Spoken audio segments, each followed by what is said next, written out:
هي القصة الشاعرة أصلها لبت شيء مهم عند الإنسان. يعني أنا دايما كنت بقول إن قصيدة النثر في فترة ما انتشرت.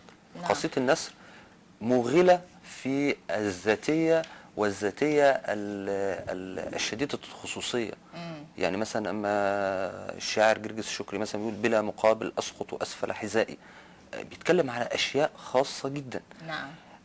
طبعا كان نتيجة ربما الأحداث سياسية كثيرة مر بها الوطن العربي، من يعني سبب بداية من غزو لبنان في 82 وانتهاء ومرورا بغزو الكويت وضرب العراق، ثم المبدع العربي أصبح يعني يشعر بنوع من الفتور ونوع من الإحباط جماعي. الأدبية المحيطة به.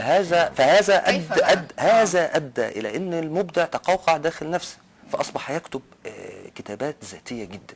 ولكن هنا الهوية، الألم والشجن هو مركز وبؤرة الإبداع. ردود الأفعال كانت كده، ردود الأفعال كانت كده. ده هذه يعني رؤيتي.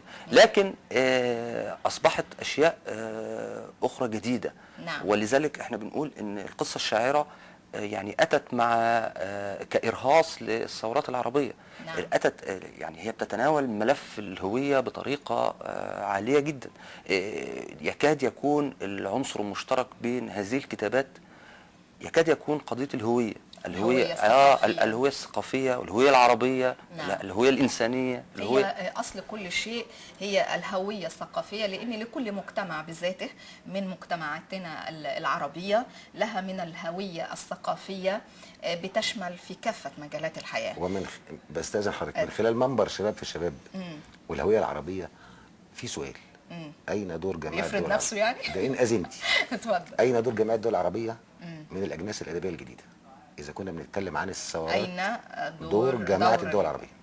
جامعة الدول العربية على اعتبار أن يعني إبداع عربي منوط بها منوط بها التعريف بالتجنيس والتجانس العربي والتأصيل والتأهيل له في نفس الوقت. صحيح. طب لو أنا ما دام إحنا أشرنا ليها حالا، عايزة أعمل جامعة الدول العربية زمان كانت مع الدراسات العربية.